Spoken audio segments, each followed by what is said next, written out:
Gulf ಯುದ್ಧದಿಂದ ದೇಶದಲ್ಲಿ gas cylinder ತೈಲ ಬಿಕ್ಕಟ್ಟು ಎದುರಾಗಿದೆ. ಎಲ್ಲ ರಾಜ್ಯಗಳ ಮುಖ್ಯಮಂತ್ರಿಗಳಿಗೆ ಮೋದಿ ಮಹತ್ವದ ಮೀಟಿಂಗ್ ಅನ್ನು ನಡೆಸಿ ಒಂದು ಸೂಚನೆಯನ್ನ ಕೊಟ್ಟಿದ್ದಾರೆ. ಮುಂಜಾಗ್ರತೆ ಕ್ರಮಕ್ಕಾಗಿ ಸಿಎಂಗಳ ಜೊತೆ ನರೇಂದ್ರ ಮೋದಿ ಅವರು ಮಹತ್ವದ ಚರ್ಚೆಯನ್ನ ನಡೆಸಿದ್ದಾರೆ. ಮೋದಿ ಸಭೆಯಲ್ಲಿ ಸಿಎಂ ಬದಲು ಸಚಿವ ಮುನಿಯಪ್ಪ ಅವರು ಭಾಗಿಯಾಗಿದ್ದಾರೆ.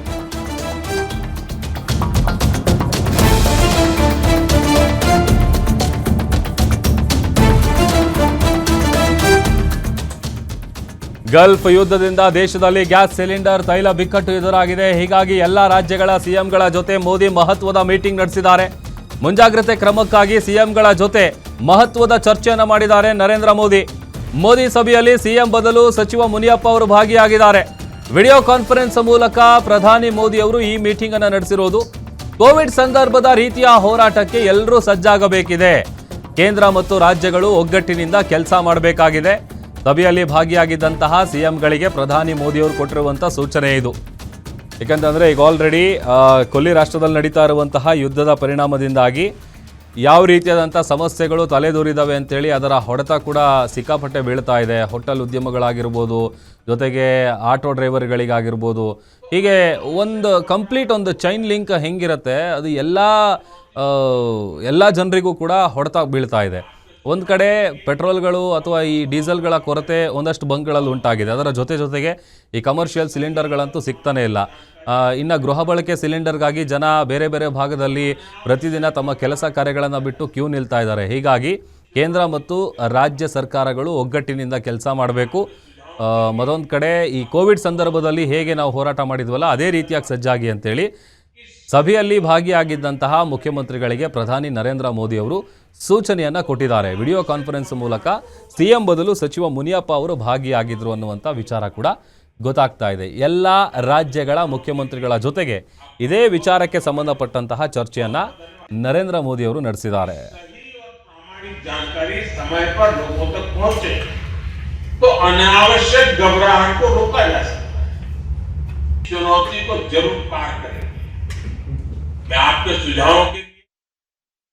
ಇಂಥ ಪರಿಸ್ಥಿತಿಯಲ್ಲಿ ನಾವು ಕೊರೋನಾದಲ್ಲಿ ಯಾವ ರೀತಿ ಒಗ್ಗಟ್ಟಾಗಿ ಕೆಲಸ ಮಾಡಿದ್ವಿ, ರಾಜ್ಯ ಮತ್ತು ಕೇಂದ್ರ ಒಟ್ಟಿಗೆ ಮಾಡಬೇಕು ಅಂತ ಹೇಳಿದರು.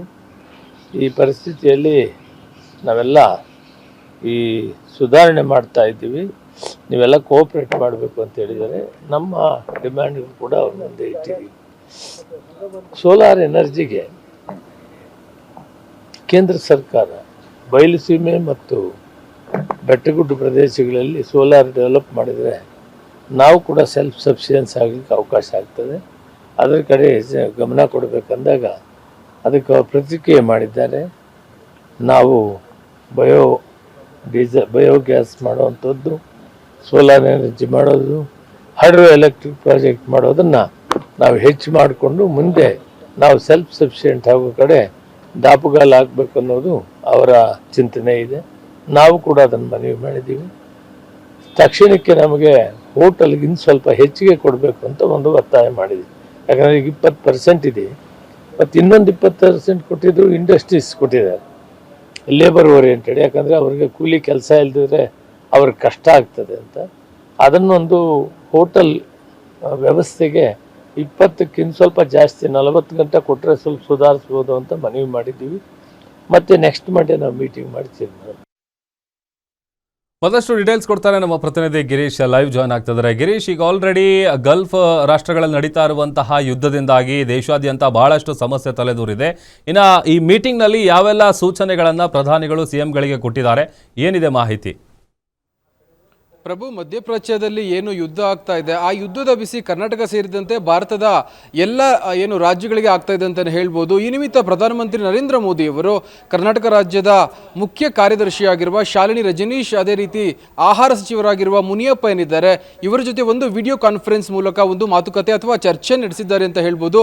ಈ ಚರ್ಚೆಯ ಪ್ರಮುಖ ಅಂಶಗಳನ್ನು ನಾವು ನೋಡ್ತಾ ಹೋದರೆ, ಕರೋನಾ ಸಂದರ್ಭದಲ್ಲಿ ಯಾವ ರೀತಿ ರಾಜ್ಯದ ಜನತೆ ಆಗಿರ್ಬೋದು ಅಥವಾ ಬೇರೆ ಬೇರೆ ರಾಜ್ಯದ ಜನಗಳು ಯಾವ ರೀತಿ ಒಂದು ಜೀವನೋಪಾಯವನ್ನು ಮಾಡಲಿಕ್ಕೆ ಎಲ್ಲ ರೀತಿಯ ಒಂದು ಸ್ಟೆಪ್ಸ್ ಅನ್ನು ತೆಗೆದುಕೊಂಡಿದ್ರು. ಆ ರೀತಿಯ ಮುನ್ನೆಚ್ಚರಿಕೆ ಕ್ರಮಗಳನ್ನ ತೆಗೆದುಕೊಂಡು ಮುನ್ನಡಿಬೇಕು ಎನ್ನುವುದು. ಅದೇ ರೀತಿ ಬಯೋಗ್ಯಾಸ್ ಅನ್ನ ಸಾಕಷ್ಟು ರೀತಿಯಲ್ಲಿ ಅಭಿವೃದ್ಧಿ ಪಡಿಸಬೇಕು. ಯಾಕಂದ್ರೆ ಇತ್ತೀಚಿನ ದಿನಗಳಲ್ಲಿ ಗ್ಯಾಸ್ಗೆ ಯಾವ ರೀತಿ ತೊಂದರೆ ಆಗ್ತಾ ಇದೆ ಅನ್ನೋದು ಎಲ್ಲರೂ ಕೂಡ ನೋಡ್ತಿದ್ದಾರೆ.